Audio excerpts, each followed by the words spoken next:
Hey everyone, welcome back to BDG Reviews. Another episode of the 31 Days of Horror, and how I got something good for you today. Uh, so if you've seen the title and the thumbnail, you know this is a review of the 2022 Hellraiser remake slash reboot slash whatever you want to call it. And I'm going to say it right now, this is the rebirth of Hellraiser. It is. A bit of history on me with the Hellraiser series. When I was a kid, probably around, 10 years old or so, me and a friend, he had to go into this person's house over the summer. They'd gone on holiday. He'd go in, feed the cat or whatever.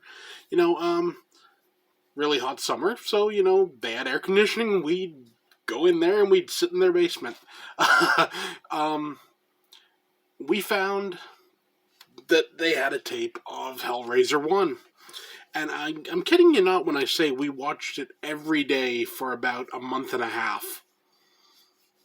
So, Hellraiser has had a real place in my heart for a long time. I mean, hell,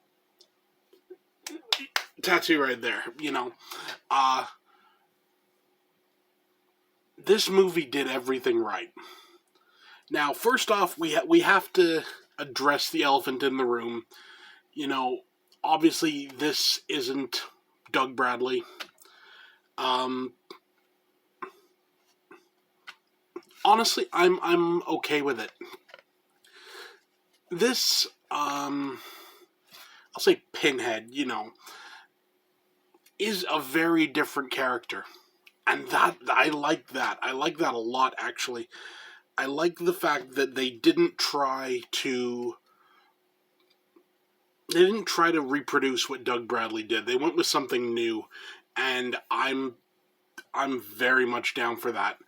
This added a bunch of more lore to the Hellraiser mythos, and I really appreciate it. I dig the idea. I'm not going to go into any spoilers for it, because literally it came out today. Ooh, excuse me, yeah. So, basic plot of this movie is... what do I even have to say? This girl, she has an addiction problem. She had issues with some form of drugs. I don't know what sort. They were pills. Oh, that's all I know. Her and her boyfriend are, essentially he's a drinker or whatever, and she's a recovering addict or whatever. And, they kind of decide, there's this old, it's a storage unit. And, it's been pretty much abandoned. So they're going to break into it. They're going to try to get what they can get. They go in. They find the box. And one thing leads to another. I'm just leaving it there. That's all I want to tell you about the plot. This movie, like I said, does everything right. The atmosphere is perfect. This is the atmosphere from the original Hellraiser. That's what you have continued here. The Cenobites are very much about the physical, which is something a lot of the later Hellraiser movies lost. They got into the whole, punishing people for their crimes or whatever, the psychological tortures and everything. No, this is about, ripping people's skin off and stuff. This is about physical extremity, and it works so well. The Cenobite designs are gorgeous. Honestly, if you're watching this review, you've probably seen, some screenshots. It's where the original was in, the black leather. Just imagine all the black leather kind of gone, but replaced just with, flesh. Big chunks of skin have been taken out to form almost this uniform of flesh. It's awesome. It really is. The effects in this, top notch. Um, I'm sure there's some digital in here. That's just a given nowadays. But honestly, it doesn't take you out of the movie. It feels like, how can I put it? It feels like it's practical. I know it's not, because I know walls don't like open and shit in real life, but it feels practical. The acting, all around, really good acting. Really solid. I liked all the characters, honestly, with like the exception of like one guy, and the only reason I didn't like him is he was just too annoying. But that's how his character was written. He's like the boyfriend of the main character's brother. You know, I found him a bit annoying, but that's just me. You know, but like I said, that's how he was written. That's how the character's supposed to be. Um, the only thing that could have made this movie better, honestly, and it would have been so easy. It would have been so simple. I'm trying to say how this scene would have gone in my mind. Like if I'd been making this, it could have been an after credits scene or something. But essentially, you know, you have your hellscape.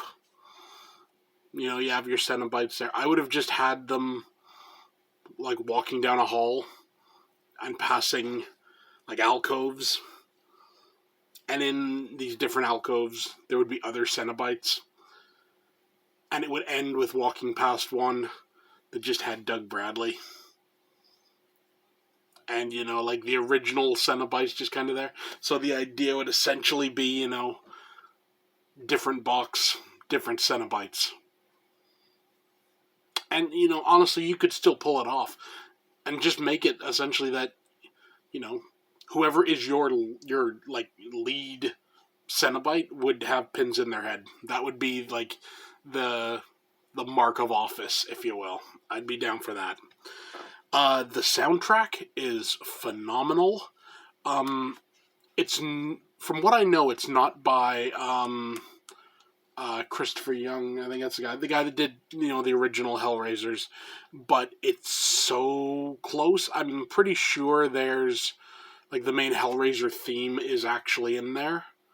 So all I know is this movie needs a vinyl release. Um, I got a place right next to my other Hellraiser soundtracks where it would look perfect. So jump on that, somebody. Um, I'm just totally gushing about this movie. This movie is a complete 10 out of 10. There is nothing wrong with this movie. Like I said, this is the rebirth of Hellraiser, and I'm psyched. I really, I'm very, very happy. This is how horror should be. Should be mean, should be nasty, but should still be just all around awesome. So yeah, for the movie, that's my review. I only have one other little gripe, and this has nothing to do with the movie. This has just purely to do with the official Facebook group.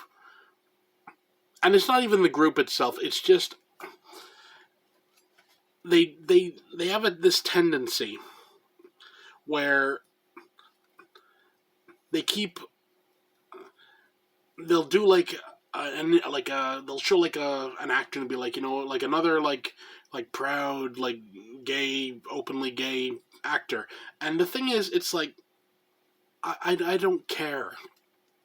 I don't care who you sleep with. It doesn't matter to me. Just show us stuff about the movie. Leave the the political stuff on the side. I don't care if you're gay, straight, trans, whatever. Um, if you do a good job in the movie, more power to you. And everyone did great. If anything, I think putting out those posts is a bit I don't know. It's like a bit pigeonholing. I think It's like it's like, oh, here we go. This gay actor. It's like, why? He's just a good actor. That's all you have to say. It doesn't matter. So yeah, that's just my little mini rant on the Facebook stuff. Just kind of just stick with the movie. The movie's powerful enough and good enough and just all around awesome enough. It doesn't need anything else. Just show scenes, show pictures, show just that's all you need. Seriously, that's it. But yeah, a slight rant over. But that's it for me. See you next time.